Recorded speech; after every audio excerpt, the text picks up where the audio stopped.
very old form of language is gestures.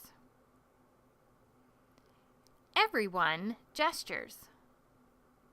When we discuss gesturing, we tend to think of pointing or people from Italy. They tend to use this gesture. Go ahead and pull up different videos online. You will see in every video a hearing person there gesturing like this. Even President Trump gestures. This is his hand gesture. Oftentimes, people think ASL is about gesturing.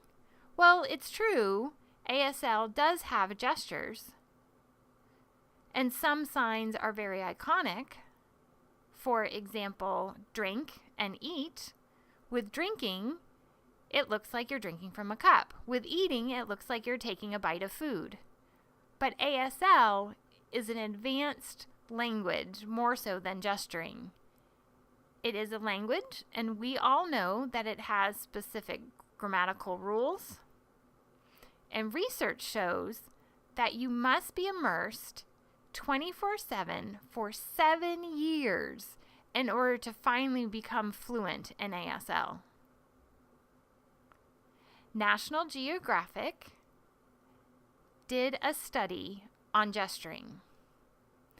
They studied 2 groups of hearing children.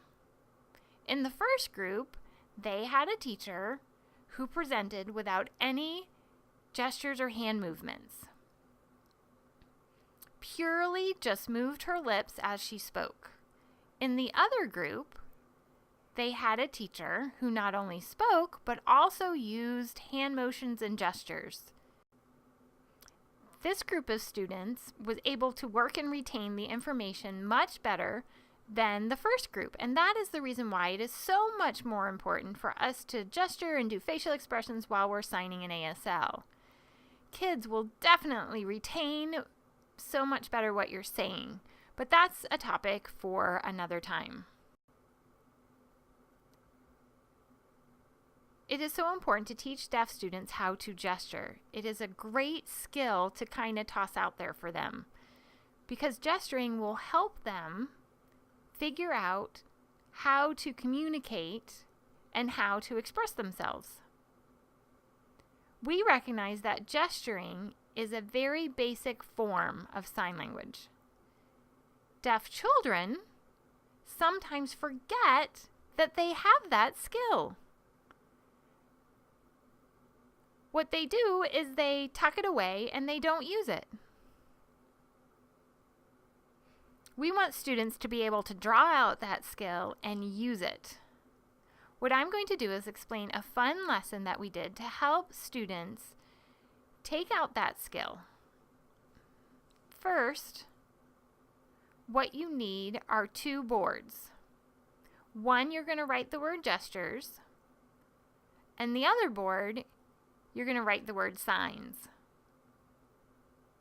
In this activity, I asked students the difference between gesturing and signing. I asked them what was the same. We had a discussion, and the students had to catch the difference between gesturing and signing.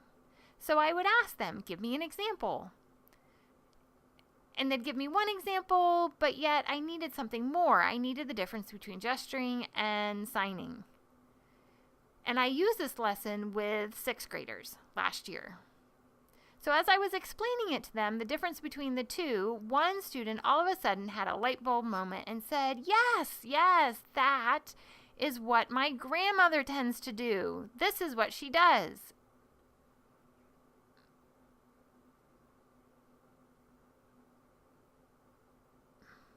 And I said, you're right, that is gesturing. Your grandma is gesturing to you that she wants you to eat, and after she's done, she might give you a dessert. But I told them, yes, exactly, that is gesturing. And all the students started saying, yes, that's what my mom does when she gestures. And I tell them, yes, exactly, as they give me an example. And the kids started to catch on the difference between gesturing and signing. a great way to start off is with a game, and the best game is gestures. That's a really good game to play, and it helps people who might be shy or a little bit stiff. As they get going, they warm up, and it works. It works with hearing people as well. So for a deaf kid, they might start signing, and you have to give them feedback and say, no, you have to gesture, and then they catch on, and they really love that game. But you have to remind the deaf child not to sign. You have to use gestures. And you can, of course, use classifiers. Once the kid catches on the difference between signing and gesturing, they become really skilled at taking those signs and converting them into gestures. So now, let's introduce a lesson on gestures. So here's the lesson. What you're going to do is split your class into 3-4 groups, making sure you have a good number of kids, like 3 to 5 kids in each group. And you're going to tell the students to select a country that they're going to fly off to. And it can be anywhere they want. It could be China, for example. It really doesn't matter. Any country. So in that country, the students are not going to be able to read, write, or sign English or ASL because no one there in that country can sign ASL or read or write English. So, and then the opposite is true, that the students wouldn't be able to read or write Chinese and they wouldn't know Chinese Sign Language, for example. So the students are going to stay in a hotel. So this is what the activity starts off with. So make sure you have strips that you have developed prior to the lesson. And on that strip, you're going to have different scenarios that the student is going to be able to follow and needs at the hotel. For example, one of the groups will need a larger towel. Maybe they have a small towel and they need a larger towel. And the student can't tell me in sign that they need a larger towel. They have to gesture. And so my role will be the hotel receptionist, where I'm working at the desk. And that can be a teacher or it can be anyone who wants that position. And in this role, what you're going to do is you're going to watch and see if the gestures that the student use are accurate. So the students are going to discuss how they're going to gesture that they need a larger towel. And the teacher doesn't say anything while they're discussing. And once they're done discussing, a student will come up and start to gesture and say, and in response, I look at them and I think, oh, dancing. And the student goes, no. And I'm like, well, I didn't understand. And the student might get a little bit embarrassed, but they start to realize that they need to gesture and they can't sign towel. So the student then might gesture.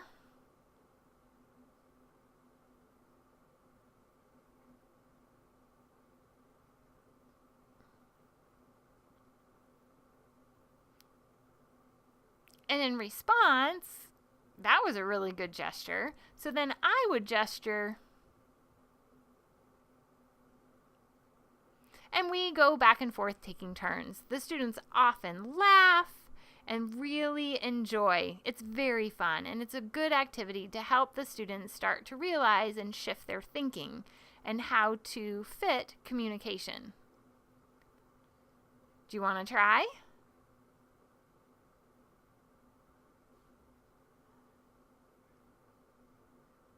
So you're going to try to gesture that the Wi-Fi is not working. So how would you gesture that?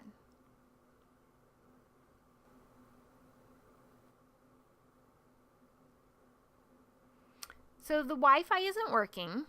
There are so many different ways that you could gesture that.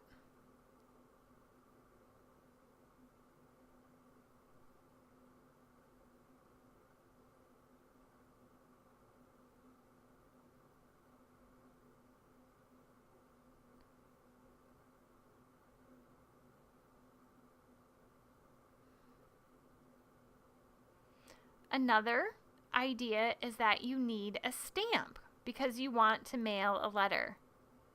You need a stamp. How would you gesture that?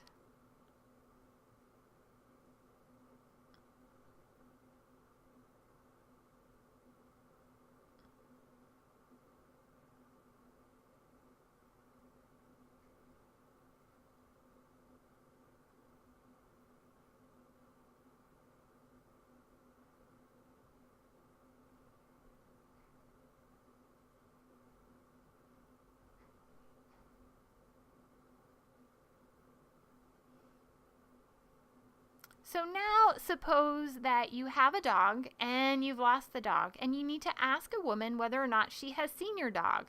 Your dog is brown with white spots and have floppy ears. How would you gesture that?